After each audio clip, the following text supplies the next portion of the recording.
जय हिंद दोस्तों। स्वागत है आप सभी का study with M SPP channel पर। दोस्तों ये सीरीज टॉप 30 वाली सीरीज है जो कि यूपीपीसीएस प्री 2023 वाला जो प्री 14 मई को होना है वो प्लस आर के लिए आर का जो एग्ज़ाम होगा। अब देखिए कल अभी 2021 वाला परिणाम आ गया है, तो सबसे पहले उन सभी चयनित छात्र छात्राओं को बहुत बहुत ढेर सारी शुभकामनाएं उज्जवल भविष्य की कामना के साथ। ठीक है, बहुत सारी हार्दिक शुभकामनाएं चैनल की तरफ से। और जो जिनका सिलेक्शन नहीं हुआ निराश ना हो, ठीक है, वो मेहनत करें, अपने आप का आकलन करें कि कहाँ पर गलती रह गई, एस्से में नंबर कम मिले या जो ऑप्शनल जो ऑब्जेक्टिव प्रश्न हुआ था उसमें कम नंबर मिले या हिंदी में कम नंबर मिले, कहाँ कम मिले। वो चीज़ आप अपने आप का एक सेल्फ इवेल्युएशन जरूर करिएगा। जिन्होंने भी जिन छात्र छात्राओं ने एग्ज़ाम दिया था वो जरूर आप ये चीज़ जरूर कीजिएगा, क्योंकि हर परीक्षा के बाद आपको अपना आकलन जरूर करना चाहिए कि कहाँ पर कमी रह गई है। ठीक है, इस सीरीज़ में मैंने बहुत सारे वीडियोस ऑलरेडी अपलोडेड हैं, वो देख लीजिएगा आप। ये 28वां वीडियो है, 27 वीडियो ऑलरेडी अपलोडेड हैं चैनल में। प्लेलिस्ट भी बनी हुई है, उसकी लिंक भी मैं दे दूंगा, आप उसको देख लीजिएगा। बहुत महत्वपूर्ण सीरीज है ये बेसिकली पीवाईक्यू इसमें करवा रहा हूँ मैं, इन्वायरमेंट एंड इकोलॉजी से। इतना कर लेंगे, जो पीवाईक्यू से भी कर लेंगे तो आपके प्रश्न गलत नहीं होंगे। ठीक, तो ये सीरीज़ बहुत ही महत्वपूर्ण है, सभी परीक्षाओं के लिए महत्वपूर्ण है, चाहे वो स्टेट पीएससी हो या फिर चाहे वो किसी वनडे एग्जाम्स की बात हो, सभी परीक्षा के लिए महत्वपूर्ण है। तो इसको देखिए, लाइक कीजिए, शेयर कर दीजिएगा इसको। चैनल पर नए हैं तो सब्सक्राइब भी कर लीजिएगा। इसकी पीडीएफ आपको मैं टेलीग्राम चैनल पर दे देता हूँ, वहाँ से आप अपलोड करके प्रैक्टिस भी कर सकते हैं आप अपने आप से। और मेरे साथ भी आप प्रैक्टिस किया करिए। बताइएगा लास्ट में, वीडियो देखिए, कमेंट करिएगा कि कितने आपके प्रश्न सही हो रहे हैं। ठीक है, तो चलिए हम इसको शुरू करते हैं। इससे पहले मैंने करीब 60 प्रश्न मैंने करवा दिए थे। ठीक है, अभी जो करवाएंगे वो 61 से करवाएंगे। ठीक है, तो अगले 90 प्रश्नों तक मैं आपको इसमें करवाऊंगा। तो चलिए शुरू करते हैं इस वीडियो को। तो चलिए शुरू करते हैं। इसके पहले 60 प्रश्न मैंने बहुत महत्वपूर्ण प्रश्न करवाए हैं जो किसी न किसी परीक्षा में पूछे गए हैं या आगे संभावना है कि प्रबल संभावना है कि आगे आने वाली जो भी परीक्षाएं हैं, वनडे एग्जाम्स हो, पीएससी हो, वो कहीं भी पूछे जा सकते हैं, किसी भी परीक्षा में। देखिए आप इसमें किसी ये जो प्रश्न पूछे गए हैं किसी न किसी परीक्षा में अवश्य प्रश्न ये पूछे गए हैं जो मैं आपको करवा रहा हूँ। तो चलिए शुरू करते हैं। आज का पहला प्रश्न देखिए, जीवाणु जो बैक्टीरिया होते हैं, एक्टिनोमाइसीज और फंगाई, ये क्या है? ये सब बेसिकली दे आर, ये जो है अवघटक हैं ये। ठीक है, अवघटक, डिकम्पोजर जिसको बोलते हो आप। ठीक है, तो वो हैं ये अवघटक जो है, वो खाद्य श्रृंखला में उनको स्थान नहीं दिया जाता है, ये याद रखिएगा। कहीं अगर ये प्रश्न पूछ लिया जाए तो ये ध्यान रखिएगा, पिछले वाले उसमें मैंने बताया था ये चीज़। पारितंत्र में अजैविक जैविक घटकों के मध्य की योजन जो कड़ी होती है वो क्या कहलाती है? योजन की कड़ी है, क्या है वो योजन की कड़ी? तो वो जैव संरचना है। ठीक है, जो पारितंत्र में अजैविक और जैविक घटकों के मध्य की योजन कड़ी जैव संरचना कहते हैं उसको। ठीक, याद रखिएगा। भारत में पारिस्थितिकी असंतुलन का निम्नलिखित में से कौन सा एक प्रमुख कारण है? देखिए ये प्रमुख कारण जो है इसमें वनोन्मूलन वनोन्मूलन जो है ये प्रमुख कारण है पारिस्थितिकी असंतुलन के लिए। ठीक है, ये इसका करेक्ट आंसर ए होगा। बाकी सब भी हैं लेकिन ये इसी की वजह से ये सब बढ़ता है। ठीक है, बाढ़ अकाल ये सब ना, वर्षा में परिवर्तनीयता, तो प्रमुख कारण जो है वो फर्स्ट ए वाला। चलिए नेक्स्ट देखते हैं। प्रकृति में सर्प पादपों पर निर्भर कीटों को खाते हैं, यदि मोर सर्प को खाता है तो मोर क्या होगा? देखिए पहले भी मैंने बताया है कि जो उत्पादक होते हैं, उत्पादक को कौन खाता है? प्राथमिक जो प्राइमरी कंज्यूमर होता है वो खाता है। तो ये जो प्राइमरी कंज्यूमर कौन सा हो गया? सर्प पादपों पर निर्भर कीट, कीट जो है वो किसको खाते हैं? पादप को। तो प्राइमरी ये कीट हो गए, प्राइमरी कंज्यूमर कीट हो गए। और सेकेंडरी क्या हो गया? सेकेंडरी सर्प हो गया, क्योंकि कीटों को खाता है। और सर्प को मोर खाता है, तो ये क्या हो गया? ये टॉप वाला हो गया कि नहीं हो गया? ये मतलब खाद्य जो स्तूप है ये, उसमें कौन सा, ये शीर्ष उपभोक्ता हो गया कि नहीं हुआ? इस तरीके से भाई यहाँ पादप हो गया, इसको कीट ने खाया, कीट को सर्प ने खाया, स्नेक ने, स्नेक को पिकॉक ने खाया, मोर ने, तो ये टॉप पे हो गया। तो इसी तरीके से ये प्रश्नों को करना है। तो इसका जो करेक्ट आंसर होगा वो होगा डी। ठीक है, चलिए आगे बढ़ते हैं। ये ओलिगोट्रॉफिक मित पोषणी झील किसका उदाहरण है? ये किसका उदाहरण है? यानी कि जो राजस्थान की जो सांभर झील है ना, वो ओलिगोट्रॉफिक झील का उदाहरण है, ये याद रखिएगा, मित पोषणी। ठीक, याद रखिएगा। निम्नलिखित जलवायु कारकों में से कौन पार्थिव पारिस्थितिकी तंत्र पर सबसे कम प्रभाव डालता है? तो इसमें से कौन सा है जो कम प्रभाव डालता है? तापक्रम डालता है, सूर्य प्रकाश धूप भी डालता है, जल की प्राप्यता भी डालती है, पवन जो है डालती है प्रभाव, लेकिन सबसे कम अगर इन कारकों में देखा जाए तो सबसे कम जो प्रभाव डालता है वो पवन डालती है। ठीक है, कम, सबसे कम में। नुकीली पत्तियों एवं भेदक गहराई वाली जड़ों के पौधों को निम्न में इसमें वर्गीकृत किया जाता है। जो नुकीली पत्तियां होती हैं और भेदक गहराई वाली जड़, मतलब भेदक गहराई का मतलब हुआ कि बहुत गहराई तक जो जाती हैं, सीधी जो मूसलाधार जड़, मूसला जड़ जाती है जो, और कटीली पत्तियां होती हैं, ये सब किस में पाई जाती हैं? ये किसके वो हैं? तो ये मरुद्भिद जो मरुस्थल में जो पौधे पाए जाते हैं, कल भी मैंने बताया था आपको कि जो मरुस्थल वाली जो वनस्पतियाँ होती हैं उनकी खास विशेषता होती है कि उनकी जो पत्तियाँ होती हैं वो नुकीली होती हैं, यानी नुकीलापन रहने से वाष्पोत्सर्जन कम होता है, जल की हानि नहीं होती, और उनकी जड़ें बहुत गहराई तक रहती हैं अंदर, ठीक है। ऊपर ये मान लो कैक्टस का पौधा है ये, ठीक है, ऐसे ऐसे, तो इनकी जो पत्तियाँ होती हैं देखा होगा आपने कांटों में बदल जाती हैं, और उनका जो तना होता है वो मांसल होता है और वैक्स टाइप का लगा, ऐसे लगता है कि जैसे इन पे वैक्स लगाया गया है। ये वो सब इसीलिए होता है कि वाष्पोत्सर्जन की दर जो है वो एकदम न्यूनतम हो, पानी क्योंकि कमी होती है वहाँ पे इसलिए, और ये जड़ें भी इसीलिए एकदम अंदर तक जाती हैं। तो ये मरुद्भिद याद रखिएगा, ठीक है। दो पारिस्थितिकी तंत्रों के मध्य के संक्रमण क्षेत्र को क्या कहा जाता है? एक पारिस्थितिकी तंत्र ये है और एक पारिस्थितिकी तंत्र ये है, तो इनका जो संक्रमण क्षेत्र है इसको क्या कहते हैं? इकोटोन, ठीक है, क्या कहते हैं? इकोटोन, ये याद रखिएगा, इकोटोन। भूतल पर दीर्घकालिक निर्वाहित जीवन जो सस्टेन्ड लाइफ होती है, किसकी विशेषता है ये भूतल पर? तो ये पारिस्थितिकी तंत्रों की विशेषता है। दीर्घकालिक निर्वाहित जीवन जो है ये, देखिए 2005 में आईएएस में ये प्रश्न आया था। सस्टेन्ड लाइफ ये पारिस्थितिकी तंत्रों की विशेषता है।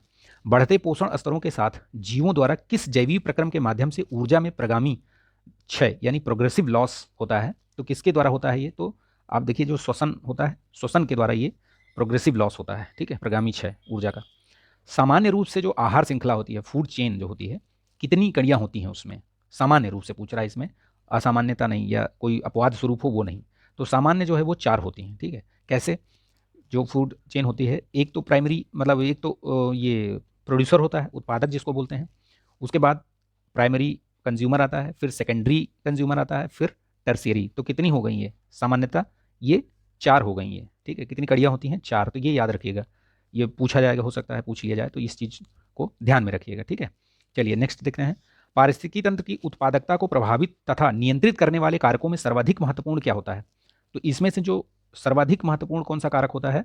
वो होता है सौरिक विकिरण, यानी कि जो सूर्य का प्रकाश होता है, सौर्य तप जिसको बोलते हैं, वो सबसे महत्वपूर्ण कारक होता है जो कि इनकी उत्पादकता को प्रभावित करता है और नियंत्रित भी करता है, ठीक।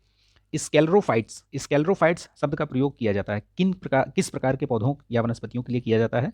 तो जो ये झाड़ी वाले पौधे देखा होगा, झाड़ी वाले पौधे होते हैं ना, श्रब्स, झाड़ियाँ जो होती हैं, उनके लिए ये स्केलरोफाइट्स, ये याद रखिएगा, ये 5 स्टार टाइप का है, तो ये हो सकता है कि पूछ लिया जाए। स्केलरोफाइट्स झाड़ियों के लिए, स्क्रब है ना, नाम से भी थोड़ा थोड़ा मिलता जुलता है। उच्च श्रेणी के मांसाहारी जो टॉप कार्निवोरस होते हैं, शुद्ध प्राथमिक उत्पादकता का ग्रहण करते हैं। तो वो जो शुद्ध जो फूड चेन होती है उसमें पूछ रहा है कि उत्पादकता का ग्रहण करते हैं, तो कितनी कौन सी उत्पादकता का ग्रहण करते हैं? तो न्यूनतम अंश उनके तक पहुंचता है ये, जो टॉप पे होते हैं, है ना, देखा होगा आपने, जिसे मैंने अभी बताया, बहुत बार बता दिया मैंने उसको।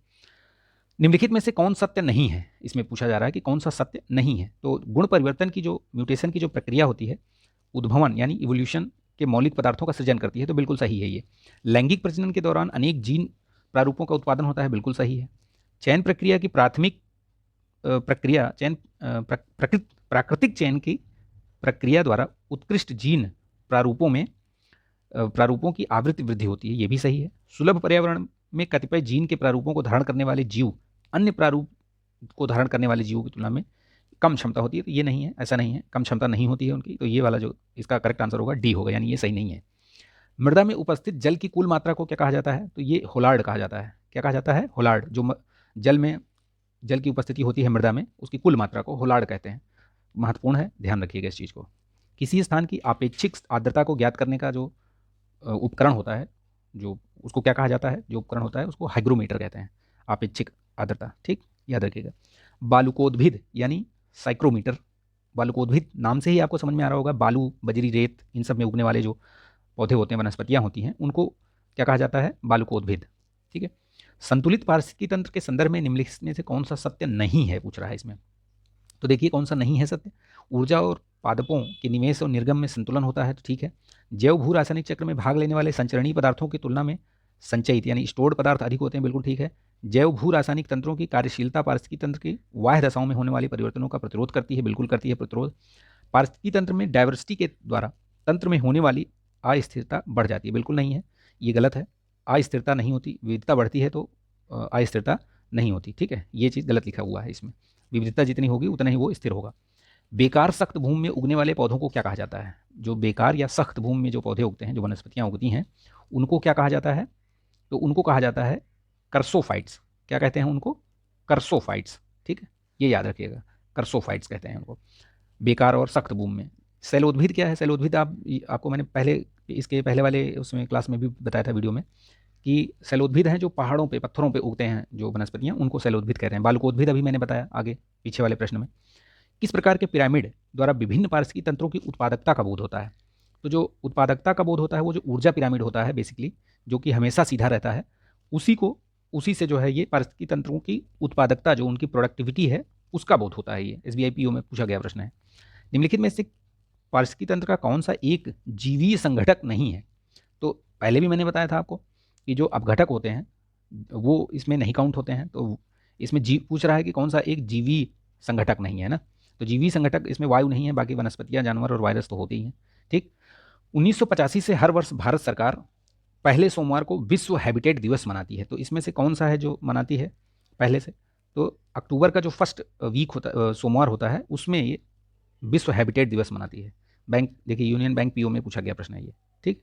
पारिस्थितिकी तंत्र में एक टिकाऊ जैव समुदाय क्या कहलाता है? जो इकोसिस्टम में एक टिकाऊ जैव समूह होता है उसको क्या कहते हैं? वो आपका कहलाता है ये इकोटोन। ठीक है, क्या कहलाता है? इकोटोन। टिकाऊ जैव समुदाय इकोटोन कहलाता है। थोड़ा छोटा करते हैं तो दिखेगा आपको। ठीक है, इधर कर लेते हैं। नेक्स्ट देखिए, अंतर्राष्ट्रीय अम्ल वर्षा सूचना केंद्र स्थापित किया गया है। कहाँ पर है ये अंतर्राष्ट्रीय अम्ल सूचना केंद्र? है ये आपका ओस्लो में। ठीक है, ओस्लो नॉर्वे की राजधानी है ओस्लो, ये याद रखिएगा। ठीक है, नॉर्वे की राजधानी है ओस्लो, है ना।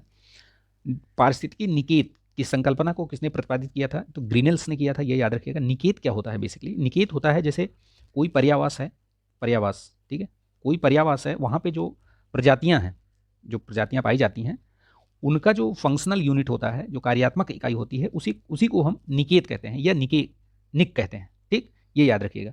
और किन्हीं दो प्रजातियों के निकेत जो है वो सेम नहीं हो सकते, बराबर, मतलब एक तरह के नहीं हो सकते, अलग अलग ही होंगे। तो ये अवधारणा है, याद रखिएगा, ग्रीनेल्स ने इसको दी थी। निम्नलिखित में से किसका पारिस्थितिकी संतुलन से संबंध नहीं है? तो कौन सा है जिसका संबंध नहीं है? देखिए, जल प्रबंधन से है, बिल्कुल है। वन रोपण से भी है, वन्य जीव सुरक्षा से भी है। औद्योगिक प्रबंधन का इससे संबंध नहीं है डायरेक्टली। ठीक, तो ये याद रखिएगा। निम्नलिखित में से किसकी वृद्धि के लिए लवण कच्छ आदर्श स्थल है, यानी कि जो सॉल्ट मार्सेस होते हैं वो किसके लिए हैं? तो वो जो ये हेलोफाइट्स होते हैं ना, मृदोद्भिद, उनके लिए ही पाए जाते हैं ये बेसिकली। ठीक, और सब के लिए नहीं है। मीजोफाइट्स, जीरोफाइट्स ये नहीं, सिर्फ लवणोद्भिद जो है, ये लवण मृदोद्भिद, इनके लिए, हेलोफाइट्स के लिए पाए जाते हैं। भारत में मैग्रोव वनस्पति अधिक विस्तृत रूप से पाई जाती है। तो कहाँ पे पाई जाती है ये मैग्रोव वनस्पति? मैग्रोव वन होते हैं ये बेसिकली, जो सॉल्टी वाटर होता है समुद्र का, वहाँ पे ये पाए जाते हैं। और ये बहुत ही महत्वपूर्ण वनस्पति है। देखिए आप, मैग्रोव वन ऐसे होते हैं जो कि आपको बाढ़ वगैरह, जो ये समुद्र की जो सुनामी वगैरह आती है ना, उनसे बहुत बचाते हैं ये। तो इसलिए जो कोस्टल एरियाज़ हैं, जितने भी स्टेट हैं, वो सभी कोशिश कर रहे हैं कि इस जो मैग्रोव वनस्पति का जो क्षेत्रफल है उसको बढ़ाया जाए। मैग्रोव वन जो हैं उनको सबको बढ़ाया जाए उनका। तो ये सुंदरवन में जो है मैग्रोव वन भयंकर तरीके से पाया जाता है, आपको पता होगा। सुंदरी नामक यहाँ पे ये जो वृक्ष है वो इसको बोलते हैं यहाँ पे, ये इसीलिए सुंदरवन डेल्टा है ये। तो ये कहाँ पे है? ये बंगाल की खाड़ी, आप यहाँ जो मुहाना है, ये सबसे बड़ा डेल्टा है ये विश्व का। ठीक है, तो ये याद रखिएगा। ये एपीफाइट्स मैग्रोव, अच्छा एक कमेंट करके बताइएगा, मैग्रोव वनस्पति जो है, मैग्रोव वन, एज पर जो ISFR जो है उसके हिसाब से सबसे अधिक कहाँ पे है ये मैग्रोव वनस्पति वन? सबसे अधिक यहीं पे है, सुंदरवन में, यानी वेस्ट बंगाल में ही है।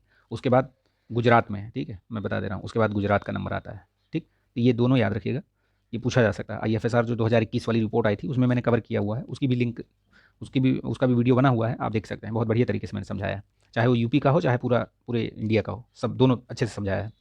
ठीक, तो ये सुंदरवन में अधिक पाया जाता है। एपीफाइट्स वे पौधे होते हैं जो अन्य पौधों पर निर्भर होते हैं। तो किस मामले में निर्भर होते हैं?